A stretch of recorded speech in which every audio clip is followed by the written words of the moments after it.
हे देवतारा दिलમાં વાત્સલ્યના ઝરણા ભર્યા.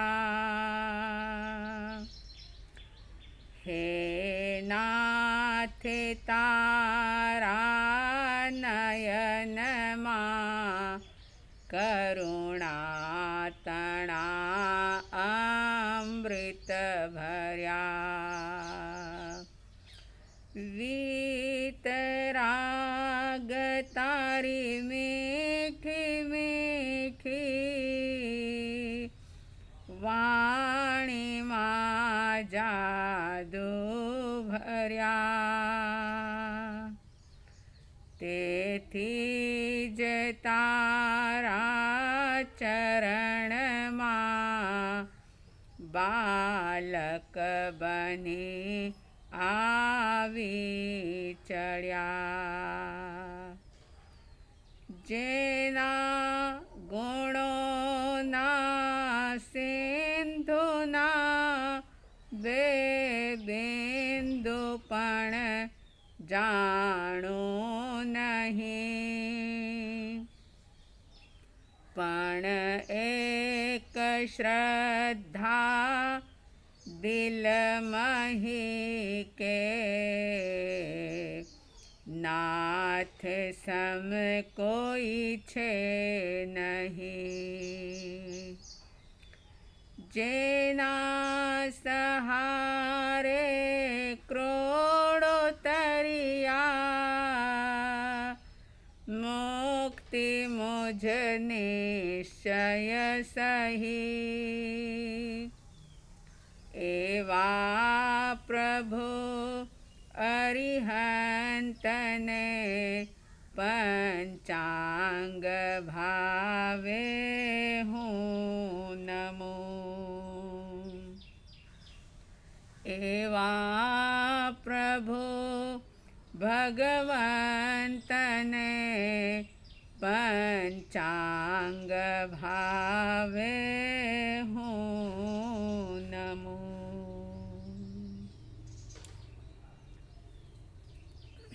श्रद्धालु जिज्ञासु श्रोताओं, सम्यक दर्शन के 8 अंगों की बात आप सुन रहे हैं. 8वां अंग प्रभावना. प्रभावना की चर्चा चल रही थी. सवाल पैदा हो सकता है कि साधु साध्वी भगवंत ज्ञान से, जिनवाणी से,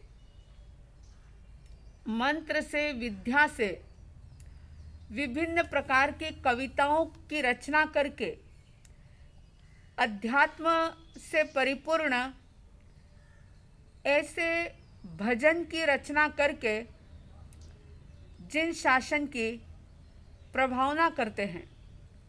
लेकिन जो साधारण गृहस्थ है, जिनके पास बहुत ज्ञान ना हो, बहुत समय ना हो, करने की चाहत बहुत हो दिल में, लेकिन समय ना हो, और समय के साथ साथ इतना डीप नॉलेज भी ना हो, ना कविताओं की रचना करने का सामर्थ्य हो, तो वो भला जिन शासन की प्रभावना, जिन धर्म की प्रभावना, वीतराग धर्म की प्रभावना कैसे कर सकते हैं. तो याद रखें कि प्रभावना करने का एक और तरीका है, और वो है दान. दान के द्वारा, सहयोग के द्वारा प्रभावना की जा सकती है. जो लोग अपनी गरीबी के कारण से या रोजी रोटी का जुगाड़ न कर पाने के कारण से कई बार धर्म परिवर्तन कर लेते हैं और ऐसे में ऐसे लोगों की तलाश करना, ऐसे साधर्मी भाई बहनों को खोजना और उनको सहयोग करना, सहयोग के साथ साथ यानी शरीर पोषण के साधन जुटाने के साथ साथ उनको आत्म पोषण की भी विधि बताना, या यूँ कह दूँ कि जिन धर्म से, वीतराग धर्म से, जिन शासन से वे जुड़ जाए, ऐसी कोई युक्ति अपनाना, ये भी प्रभावना ही होगी। गृहस्थ के लिए दान सर्वप्रथम कर्तव्य बताया है कि श्रावक श्राविका या कोई भी साधारण गृहस्थ बिना दान किए भोजन ना करे। और इसीलिए श्रावक के व्रतों में अतिथि समविभाग व्रत परमात्मा ने फरमा दिया कि एक नियम है, ये एक व्रत है कि जो भी कोई अतिथि हैं, फिर वो अतिथि साधु के रूप में हो, साध्वी के रूप में हो, श्रावक श्राविका के रूप में हो, या कोई याचक के रूप में हो, किसी भी प्रकार का कोई भी अतिथि हो, यानी जिसकी तिथि नियत ना हो, और ऐसा कोई अगर आपके द्वार पर आया है या द्वार पर न भी आया है, आपको लगे कि इस व्यक्ति को अमुक आवश्यकता है और मैं साधन संपन्न हूँ, मैं इसकी आवश्यकता की पूर्ति करके इसे धर्म के साथ जोड़ सकता हूँ, तो ऐसा करके भी आप धर्म प्रभावना का लाभ ले सकते हैं। लेकिन सावधानी रखें कि दान देते हुए आपका मन सुमन हो। उपाध्याय प्रवर पूज्य श्री अमर मुनि जी महाराज बड़ी सुंदर बात कहा करते थे कि व्यक्ति का मन अगर सुमन है तो वह कोई भी साधना करेगा, कोई भी क्रिया करेगा तो उसका सही तरीके से लाभ प्राप्त करेगा। और अगर व्यक्ति का मन कुमन हो जाए तो वह सम्यक क्रिया करने के बावजूद भी उसका सम्यक लाभ प्राप्त नहीं कर पाएगा। तो सावधानी रखें कि दान देते हुए हमारा मन सुमन रहे। दान देने से पहले हमारा मन सुमन रहे, दान देने के बाद भी मन सुमन रहे। ऋषि भाषित सूत्र में मैत्रेय भयाली ऋषि एक बड़ी सुंदर बात करते हैं कि 4 प्रकार की वृत्तियां दान देते समय काम करती है। यानी यूं कह दूं कि दान देने वाले जो लोग होते हैं, जो भी दान करते हैं, उनके भीतर में 4 प्रकार की वृत्तियां काम कर रही होती है। पहली वृत्ति जो बिल्कुल ही निकृष्ट है, कोई दान करता है कुर्सी को पाने के लिए, यश को पाने के लिए, और यश कीर्ति को पाने के लिए वह दान करता है। दान का वो भाव नहीं होता, देने का वो भाव नहीं होता, लेकिन पाने का भाव होता है कि अगर मैं दान दे रहा हूँ तो मेरा यश होगा, मेरी प्रसिद्धि होगी, मेरी कीर्ति होगी। दूसरे प्रकार की वृत्ति यानी दूसरे प्रकार का व्यक्ति जो दान देता है, उसके पीछे भी एक भावना काम कर रही होती है कि मैं यहाँ जितना दूंगा उससे कई गुना ज़्यादा मुझे अगले जन्मों में या आने वाले समय में मिलेगा। वणिक बुद्धि से दान देता है वो कि अगर मैं ये दान दूंगा तो बहुत प्रॉफिट होगा।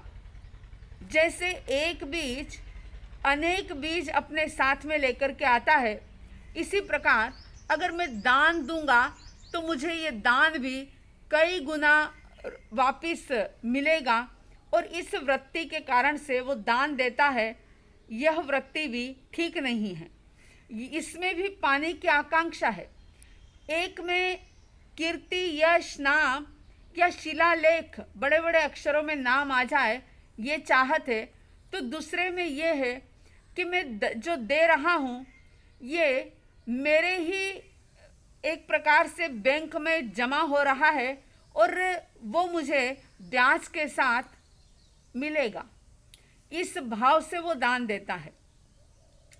तीसरे प्रकार का व्यक्ति दान करता है तो वो ये सोचता है कि समाज में, दुनिया में, गांव में, मोहल्ले में या परिवार में जो विषमताएं हैं, विषमताओं से मतलब ये है कि एक तरफ बड़े बड़े महल हैं, बड़े बड़े बंगले हैं, बड़ी बड़ी मल्टियाँ हैं और दूसरी तरफ व्यक्ति को रहने के लिए एक छोटी सी झोपड़ी भी नहीं है।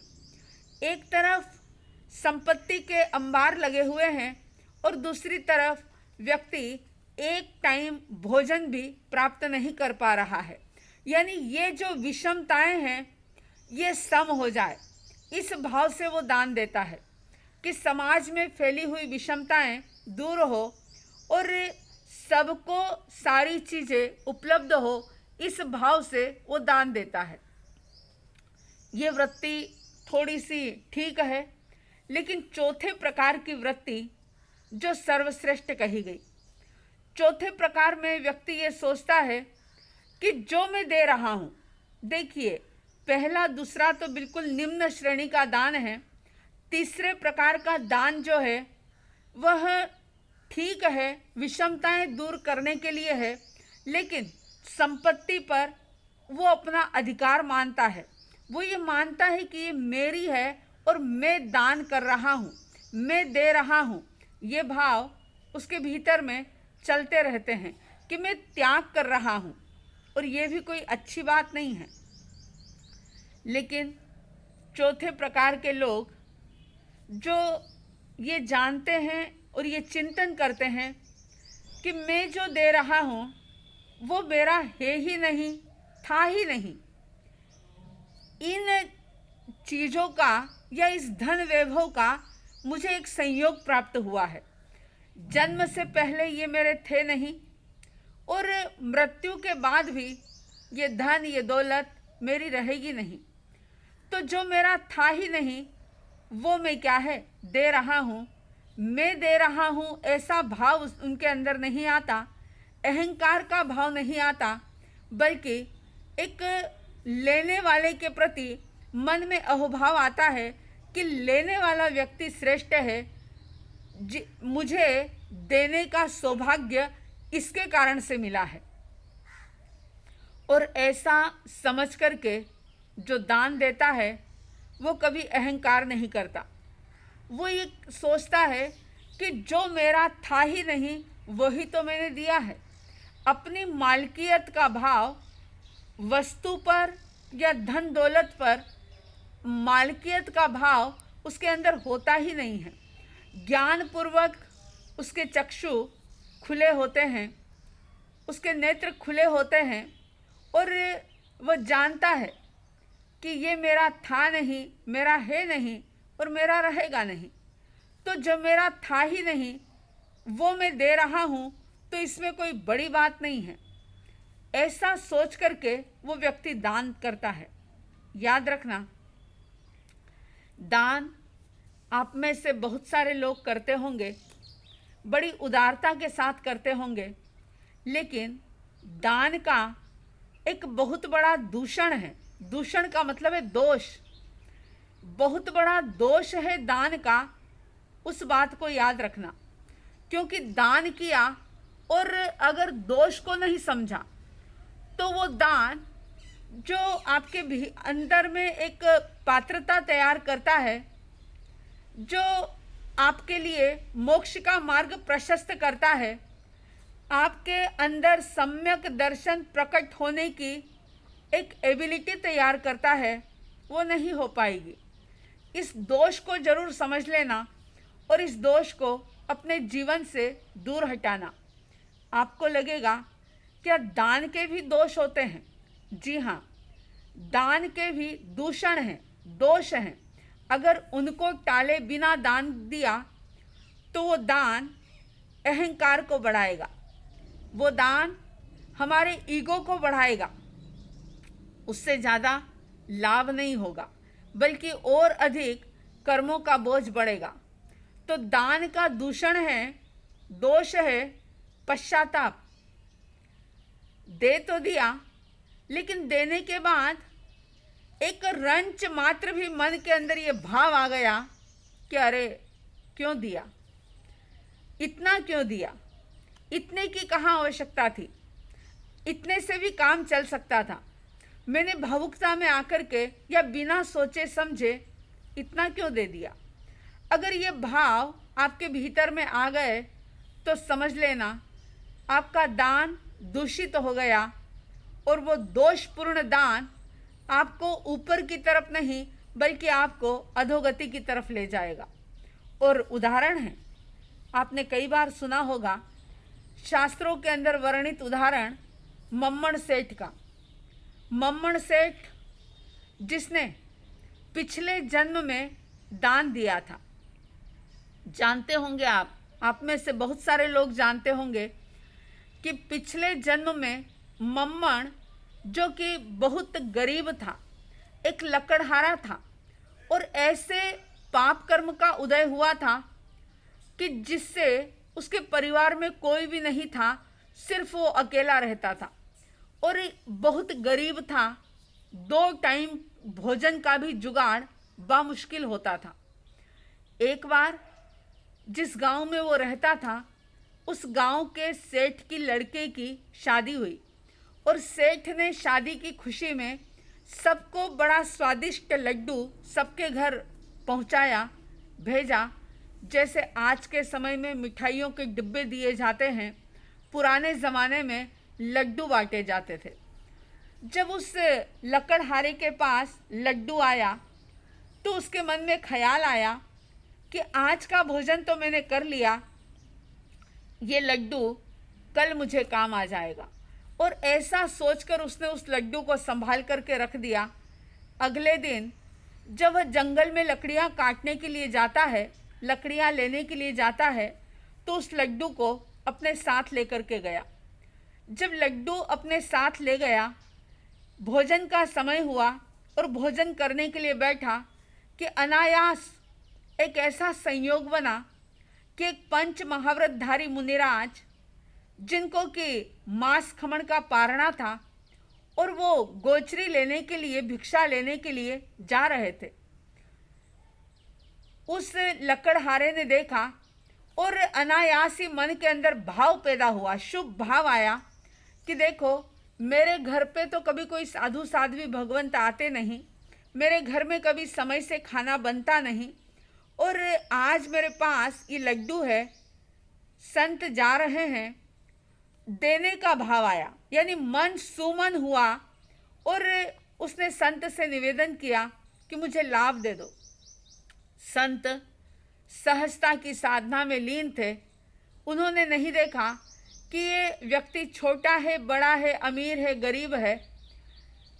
जैसे उसने भावना भाई, संत ने देखा कि ये निर्दोष भोजन है, उन्होंने अपना पात्र रख दिया और उस लकड़हारे के मन में बड़ा शुभ भाव प्रवर्धमान होता रहा और संत के मना करने के बावजूद भी लड्डू का बहुत सारा हिस्सा उसने संत के पात्र में बहरा दिया।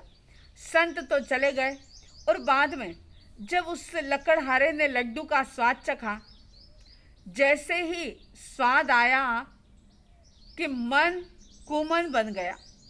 मन में भाव आया कि संत के लिए तो बहुत सारे घर थे, मुझे तो बहुत समय के बाद एक लड्डू मिला था, मैंने इतना सारा क्यों दे दिया।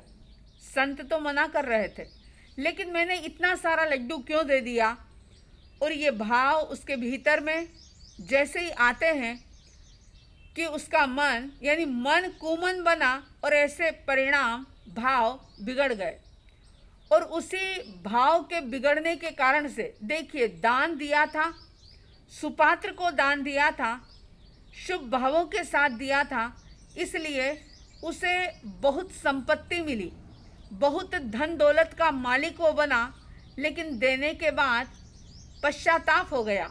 अब आप समझ सकते हैं कि ये जो कुमन, जो उसका मन जो कुमन बन गया था और पश्चाताप हुआ, तो वो कितनी समय तक रहा होगा। ज़्यादा समय तो व्यक्ति एक भावधारा में नहीं रह सकता, लेकिन उस पश्चाताप के कारण से, यानी कुमन के कारण से ऐसे कर्मों का बंध हुआ कि अगले जन्म में इतनी संपत्ति का मालिक बनने के बावजूद भी वो ना तो उसको भोग सका, ना किसी को दे सका, यानी ना खुद उसका उपयोग कर सका, ना ही दूसरा कोई उसकी संपत्ति का उपयोग कर पाया।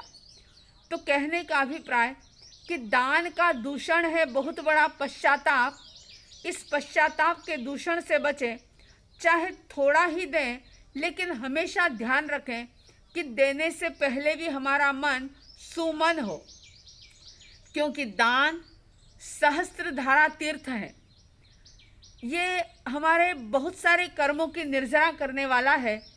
आप गृहस्थ हैं, इसलिए इस दान के धर्म को अपना करके प्रभावना का लाभ ले सकते हैं, लेकिन बस इस बात की सजगता रखें कि हमेशा दान देते हुए, दान देने से पहले और दान देने के बाद हमारा मन सुमन बना रहे।